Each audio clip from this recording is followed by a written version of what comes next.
자, 그러면 내용에 들어가 보죠. 먼저 이 서문에서 여기 히스토리에 관한 얘기들, 그 다음에 우리나라 금융산업이 어떤 식으로 쭉 발전이 돼 왔는지, 그 다음에 현재는 어떤 그 문제가 있고 어떤 상황에 처해 있는지, 이런 내용이니까 읽어보면 도움이 될 것 같아요. 그리고 이제 다음 페이지에서, 그래서 여기서 보면 요건 한 가지 좀 한번 언급을 하고 넘어가지요. 우리 노동집약적 산업에서 기술집약적 산업으로 시기적절하게 이제 변화해야 된다 그랬는데, 그럼 똑같은 일을 하는데 노동집약적으로도 할 수 있고 기술집약적으로도 할 수 있다는 얘기죠. 쉽게 얘기해서. 그럼 노동집약적으로는 어떻게 하는 거고 기술집약적으로는 어떻게 하는 거냐? 노동집약적으로 그 일을 하는 거는 그 시행착오를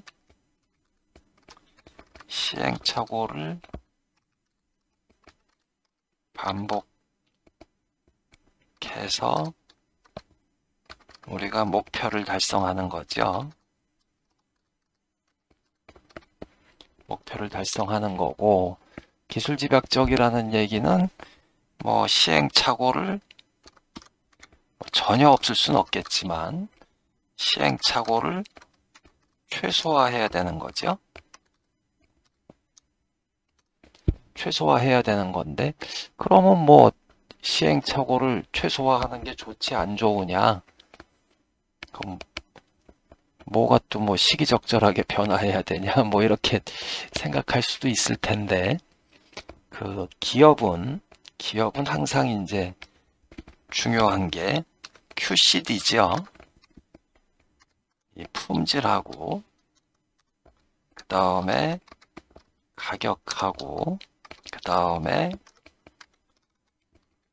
납기하고, 요 세 가지 경쟁력이 있어야 되는데, 만약에 기술집약적으로 한다 그래서 시행착오 최소화한다 그래서 이 경쟁력이 노동집약적으로 일 처리하는 것보다 떨어진다 그러면 기술집약적으로 할 필요가 없죠. 그래서 이제 여기에 노동집약적 산업에서 기술집약적 산업으로 시기적절하게 변화하는 게 이제 중요하다고 얘기를 한 거죠. 그러니까 기업이 초기에는 노동집약적으로 하다가 어느 규모 이상이 되고 볼륨이 되고 또 관리해야 되는 업무도 많아지고 이럴 때 이제 점진적으로 이제 기술집약적으로 변화하기 시작해야 되는 거죠. 그 다음에 이제 우리가 그러니까 기술집약적 산업으로 변화하는 게 쉽지 않다는 그런 의미로 받아들여도 되는데, 이 기술을 통해서 시행착오를 최소화한다는 이 얘기가 사실은 굉장히 얘도 어려운 얘기죠. 그 시행착오를 반복해서 목표를 달성하던 거를 기술만으로 시행착오를 계속 줄이면서 이 같은 목표를 달성한다는 거 자체가 쉽지 않은 일이죠, 사실. 그래서 상당히 이제 겁주는 건 아니지만 어려울 수밖에 없죠. 어려울 수밖에 없는데, 그래도 우리 지난번까지 해서 좀 튼튼한 무기를 준비를 했죠. 요 밑에 보면 이제 주로 이제 컴퓨터 시뮬레이션 하고 우리가 쓸 수 있는 무기가 컴퓨터 시뮬레이션이 있겠고, 그 다음에 이론을 베이스로 한 그런 프로그램들, 이런 것들이 있을 수 있겠죠. 그래서 지난번에 파이썬 환경하고 비주얼 스튜디오 코드 환경을 만든 건데 요 정도 하고 이제 넘어가기로 하죠. 자, 그래서 이제 플라스틱 사출 성형으로 넘어가 보죠. 자, 우선 우리가 사출 성형 공정을 먼저 알아두는 게 좋겠죠. 그래서 이 사출 성형 공정은 그 펠렛 형태의 플라스틱 재료를 여기서 이제 요게 요 밑에 그림에 보면 얘가 이제 펠렛이란 얘기죠. 이게 잘 안 보일 수 있을 것 같은데 요게 이제 펠렛이란 얘기인데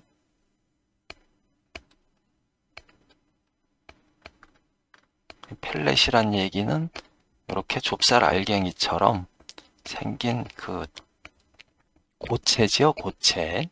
액체가 아니고 고체란 얘기죠. 그러니까 펠렛 형태의 플라스틱 재료를 호퍼를 통하여 스크류에 공급하고 이 호퍼, 여기 호퍼죠? 호퍼를 통해서 이제 이쪽 밑에 스크류, 여기 이제 스크류인데 스크류에 이제 공급하고 스크류 및 바렐 등으로 이루어진 사출기구에 의해서 계량은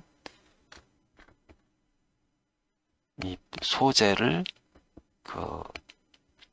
이렇게 앞으로 사출해야 되는 그 앞에 공간으로 이송을 시키면서 또 용융을 시키는 과정을 우리가 계량이라 그러죠.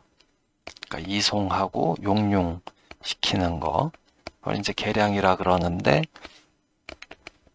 그 계량 및 노즐을 통해 금형 내부 제품 형상을 고압으로 사출 성형하며 이루어진다 그랬죠.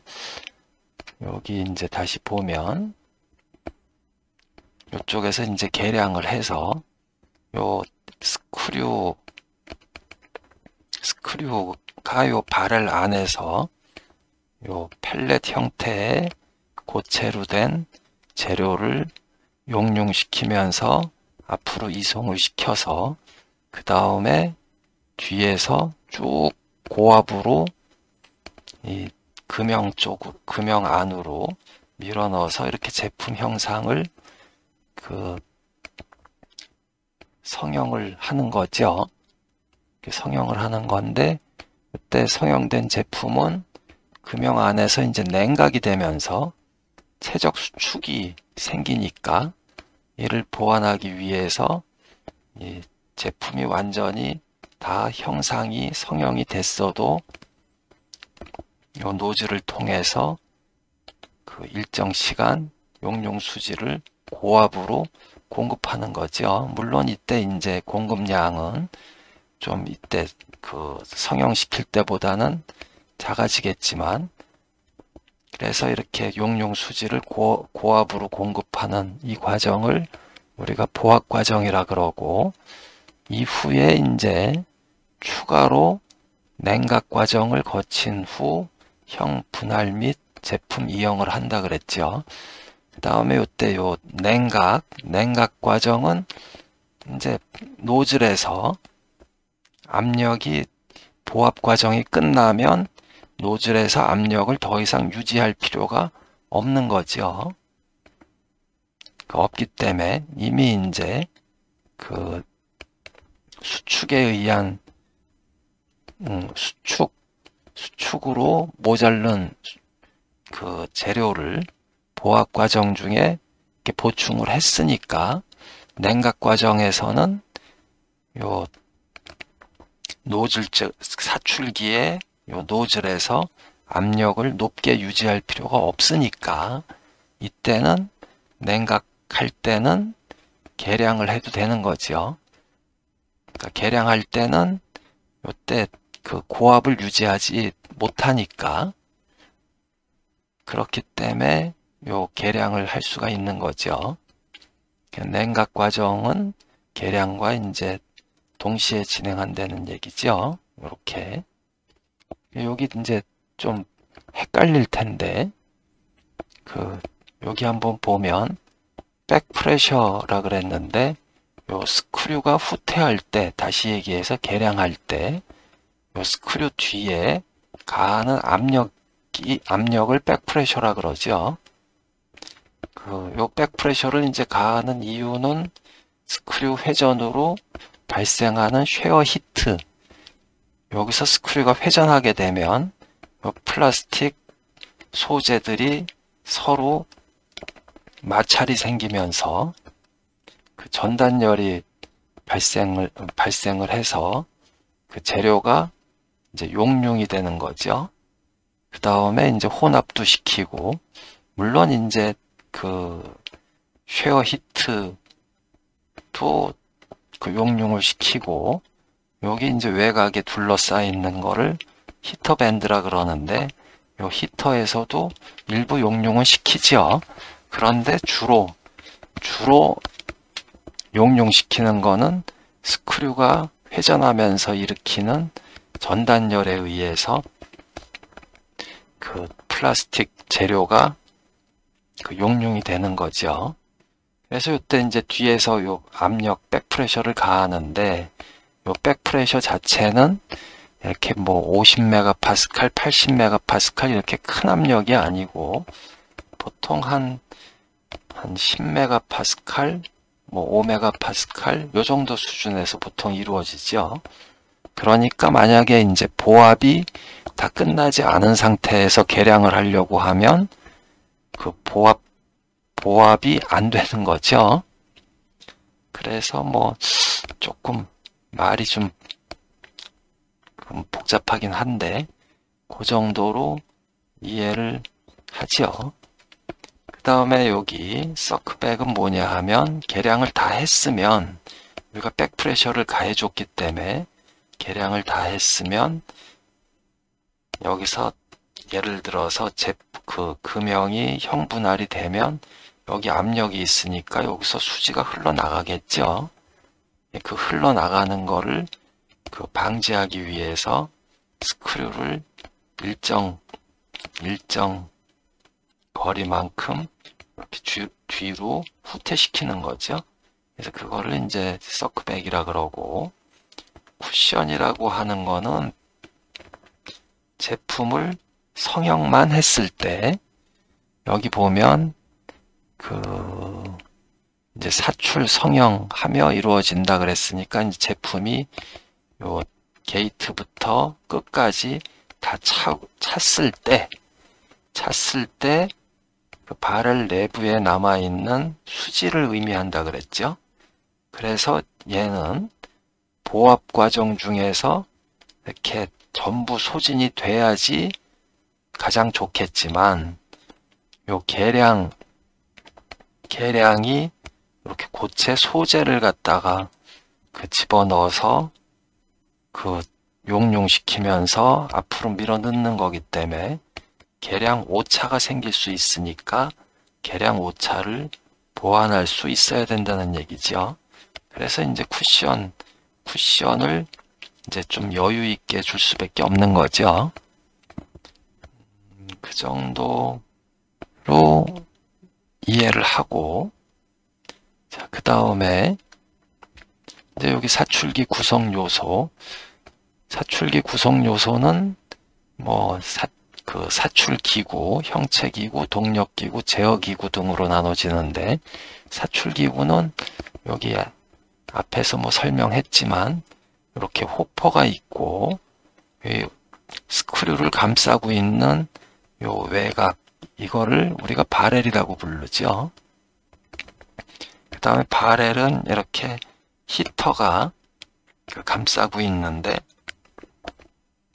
이런 히터가 이제 밴드 히터로 되어 있기 때문에 우리가 히터 밴드라고 부르고, 요 안에가 스크류고, 그 다음에 요 앞에, 스크류 앞에 요 체크 밸브가 있어 갖고 이 수지가 이쪽 뒤쪽으로는 못 넘어오게 역할을 해주죠.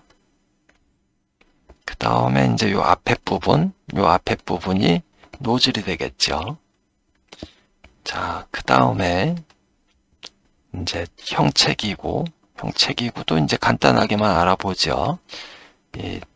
여기 앞에서 이제 얘기했다시피 그 사출 성형은 굉장히 높은 압력 하중을 가하는 거죠. 여기 뭐 제품 성형부 기준 최대 약 60메가파스칼이라 그랬는데, 자, 우리가 이 단위가 메가파스칼이라는 단위가 좀 익숙하지 않을 수 있는데, 1메가파스칼이라 그러면 1제곱센티미터에 10kg 포스의 하중이 가해진다고 보면 되지요. 물론 이제 약이지만 거의 10kg 포스의 하중이 1제곱센티미터에 가해지는 게 1메가파스칼이라. 그럼 60메가파스칼이라 그러면 1제곱센티미터에 600kg 포스의 하중이 가해지는 거죠. 그러니까 어마어마한 하중이 가해지는 거죠. 그렇게 어마어마한 하중이 가해지기 때문에 이 금형을 여기 이렇게 사출기 안에 넣고 얘가 뒤로 벌어지는 거를 방지하기 위한 형체기구가 있어야 되는 거죠. 형체기구는 굉장히 형체력이 굉장히 큰 형체력이 요구되겠죠. 이 굉장히 큰 형체력을 인장하중으로 지탱하는 이 타이바 구조를 사용하는 것이 일반적이라 그랬는데, 여기서 얘가 이제 벌어지는 걸 방지하려면 요 뒤에, 맨 뒤에 그 플레이트가 있고 요 앞에도 있는데 그 사이, 이 중간에도 있고 요 사이에 금형을 집어넣고 맨 뒤하고 요 중간 사이에 서로 미는 거죠. 서로 밀면 요 금형이 요 첫 번째, 두 번째 요 사이에서 이제 꽉 눌리겠죠. 그때 이제 꽉 눌릴 때 실제로 여기서 누르는 힘을 받아주는 거는 요 귀퉁이에 있는 4개의 요 타이바죠. 그래서 이제 그 매우 큰 형체력을 인장하중으로 지탱하는 타이바 구조를 사용하는 게 일반적이다, 이렇게 얘기했는데, 구조적으로 제일 영리하고 안정적이라고 봐야지요. 그렇지만은 이제 여기 이렇게 4개의 기둥이 있어 갖고 얘가 제품을 빼내거나 금형을 집어넣거나 빼거나 이럴 때 좀 어려움이 있을 수 있겠죠. 그래서 그 사출기가 크지 않은 사출기, 다시 얘기해서 형체력이 크게 작용하지 않아도 되는 사출기에서는 타이바 구조를 사용하지 않고 여기서 봤듯이 이렇게 C자 프레임을 2개를 둬갖고 요 C 프레임에서 이 타이바 역할처럼 이렇게 양쪽으로 힘을 받쳐주는 거죠. 그래서 이제 타이바 레스 구조의 사출기도 있고, 그 다음에 이제 타이바 구조의 사출기는 여기 맨 뒤에, 요쪽에 첫 번째 그림이 요 토글 크램프 식으로 돼 있는데, 요 토글 크램프 원리를 이용해서 작은 하중으로 큰 하중을 견딜 수 있는 토글식 사출기가 있는데, 요 토글식 사출기의 가동축 플레이트는, 여기죠. 요 중심부가 토글식 사출기는 위하고 밑을 미는 거기 때문에 얘가 이제 이렇게 쉽게 변형이 잘 될 수 있으니까, 그거를 또 개량하기 위한 이렇게 유압식, 지압식 사출기도 있다 하는 얘기고, 그 다음에 아주 큰 사출기에는 그 뒤쪽에 그 공간을 절약하기 위해서 여기 보면 요 타이바 네 귀퉁이에 그 유압기구를 설치한 이제 투플레이튼 사출기도 있는 거죠. 투플레이튼 사출기는 이제 크기가 너무 커지는 걸 방지하기 위해서 이렇게 투플레이튼으로 하는 건데, 이런 형태의 사출기들이 전부 장단점이 있겠죠. 기계적으로 가장 영리한 구조는 이 타이바 구조의 토글식 사출기가 사실은 기계적으로 가장 영리하다고 생각이 드는데, 나머지 사출기도 다 이런 그 형태를 취한 이유가 다 있는 거죠. 뭐 이제 그 정도로 알아두기로 하고, 그 다음에 이제 그 사출기 구동을 위한 그 동력 기구들이 있고, 그 다음에 그 사출 성형 공정을 제어하기 위한 제어 기구가 또 별도로 있죠. 자, 그래서 이제 사출기에 대해서는 뭐 요 정도로 간단하게만 알아두고 넘어가죠. 그리고 이제 그 사출 성형 이론으로 넘어가기로 하죠.